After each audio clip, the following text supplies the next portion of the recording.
A lei do limite. A capacidade de liderança determina o grau de eficácia da pessoa. Costumo iniciar minhas palestras sobre liderança explicando a lei do limite porque ela ajuda as pessoas a compreender o valor da liderança. Se você conseguir aplicar essa lei, verá o inacreditável impacto da liderança em todos os aspectos da vida. Então vamos lá. A capacidade de liderança é o limite que determina o grau de eficácia de uma pessoa. Quanto mais baixa a capacidade de liderança de uma pessoa, mais baixo o limite em seu potencial. Quanto maior a capacidade de liderar, maior o limite em seu potencial. Por exemplo, se sua liderança vale 8, então sua eficácia não pode ser superior a 7. Se a sua liderança é de apenas 4, então a sua eficácia não será superior a 3. Sua capacidade de liderança, para o bem ou para o mal, sempre determina sua eficácia e o impacto potencial de sua organização. Vou contar uma história que exemplifica a lei do limite. Em 1930, dois jovens irmãos chamados Dick e Morris, em busca do sonho americano, mudaram-se de New Hampshire para a Califórnia. Eles tinham acabado de concluir o ensino médio e não viam oportunidades no local onde foram criados. Assim, seguiram diretamente para Hollywood, onde acabaram por conseguir emprego em estúdio de cinema. Após algum tempo, o espírito empreendedor e o interesse na indústria de diversões que os dois demonstravam os levaram a abrir um teatro em Glendale, cidade a 8 quilômetros a nordeste de Hollywood. Mas apesar de seus esforços, os irmãos não conseguiram tornar o negócio rentável. Nos 4 anos em que dirigiram o teatro, não conseguiram gerar dinheiro regularmente para pagar o aluguel de $100 por mês pedido pelo proprietário. A ânsia de sucesso dos irmãos era grande, então continuaram em busca de melhores oportunidades de negócios.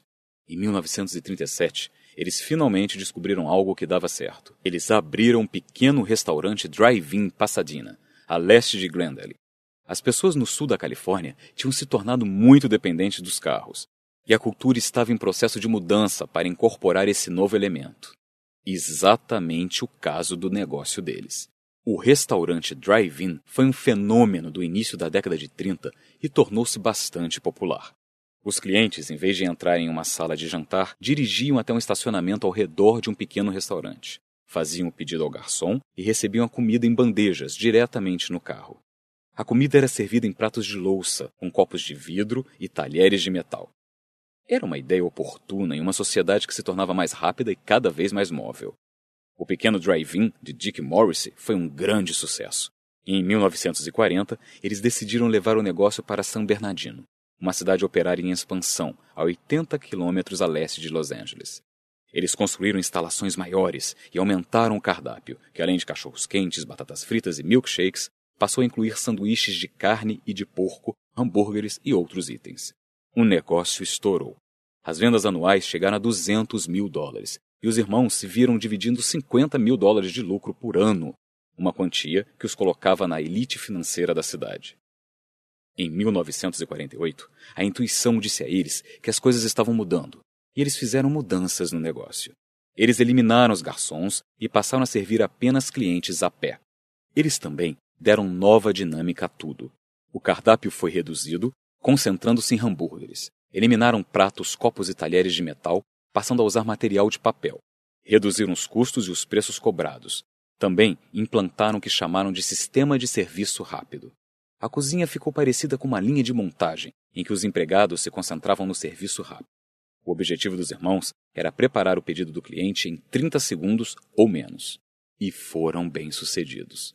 Em meados da década de 50, o faturamento anual chegou a $350 mil, e Dick e Morris passaram a dividir um lucro de cerca de $100 mil por ano. Quem eram esses irmãos?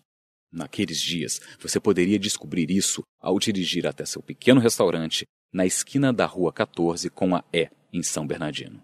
Na frente do pequeno prédio octogonal, um letreiro de neon dizia apenas McDonald's Hamburgers. Dick Morris e McDonald tiraram a sorte grande no sonho americano. E o resto, como dizem, é história, certo? Errado. Os McDonald's nunca foram além porque sua liderança fraca estabeleceu um limite em sua capacidade de chegar ao sucesso. Vamos agora à história por trás da história. É verdade que os irmãos McDonald estavam financeiramente seguros. O restaurante era um dos negócios mais lucrativos do setor do país, e eles tinham dificuldade em gastar todo o dinheiro que ganhavam. O brilhantismo deles estava no atendimento ao cliente e na organização da cozinha. Esse talento levou à criação de um novo sistema para o serviço de alimentação. De fato, o talento deles era tão conhecido no setor que pessoas de todo o país começaram a escrever para eles e visitá-los para saber mais sobre seus métodos. Para vocês terem uma ideia, eles chegaram a receber até 300 telefonemas e cartas por mês. Isso deu a eles a ideia de comercializar o conceito McDonald's. A ideia de franquear restaurantes não era nova, já existia há décadas. Para os irmãos McDonald, parecia uma forma de ganhar dinheiro sem que precisassem eles mesmos abrir outro restaurante. Eles começaram em 1952, mas o esforço fracassou. A razão era simples. Eles não tinham a liderança necessária para tornar eficaz um negócio maior. Eram proprietários eficientes de um só restaurante. Sabiam administrar um negócio, criar sistemas eficazes, reduzir custos e aumentar os lucros. Eles eram gerentes eficientes, mas não eram líderes. O mecanismo de raciocínio deles estabelecia um limite para o que podiam fazer e conseguir. No auge do sucesso, Dick e Morrissey se chocaram contra a lei do limite. Em 1954, os irmãos encontraram Ray Kroc, um líder. Kroc administrava a pequena empresa que fundara para vender máquinas de milkshake. Ele conhecia o McDonald's. O restaurante era um de seus melhores clientes. E assim que visitou a loja, percebeu seu potencial.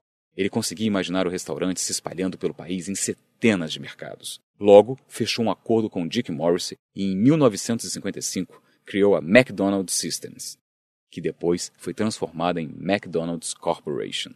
Kroc imediatamente comprou os direitos a uma franquia para utilizá-la como modelo e protótipo. Ele a usaria para vender outras franquias. A seguir, começou a montar uma equipe e a criar uma organização que faria do McDonald's um negócio nacional. Ele recrutou e contratou as melhores pessoas que encontrou, e à medida que a equipe crescia em tamanho e capacidade, seu pessoal recrutou outras pessoas com capacidade de liderança. Nos primeiros anos, Kroc se sacrificou muito. Embora tivesse mais de 50 anos de idade, trabalhava tanto quanto há 30 anos, quando começara seu negócio. Nos 8 primeiros anos com o McDonald's, ele não recebeu salário. E também fez empréstimos pessoais no banco, garantidos por um seguro de vida, para ajudar a cobrir os salários de alguns poucos líderes fundamentais que ele queria na sua equipe. Seu sacrifício e sua liderança foram recompensados. Em 1961, pela quantia de $2.700.000, Kroc comprou os direitos exclusivos dos irmãos e o transformou em uma instituição americana em um negócio mundial. O limite da vida e da liderança de Ray Kroc, obviamente, era muito mais alto do que os seus antecessores. No período em que Dick e Morrissey McDonald tentaram franquear seu sistema de serviço, conseguiram vender o conceito para apenas 15 compradores, dos quais apenas 10 acabaram abrindo restaurantes. E mesmo com um negócio desse tamanho, sua liderança e sua visão limitadas eram um empecilho. Quando, por exemplo, seu primeiro franqueado, Neil Fox, de Phoenix, disse aos irmãos que queria chamar seu restaurante de McDonald's, Dick perguntou: por quê? Para ele, McDonald's não significava nada em Phoenix. Já o limite de liderança da vida de Ray Kroc era muito mais alto. Entre 1955 e 1959, Kroc conseguiu abrir 100 restaurantes.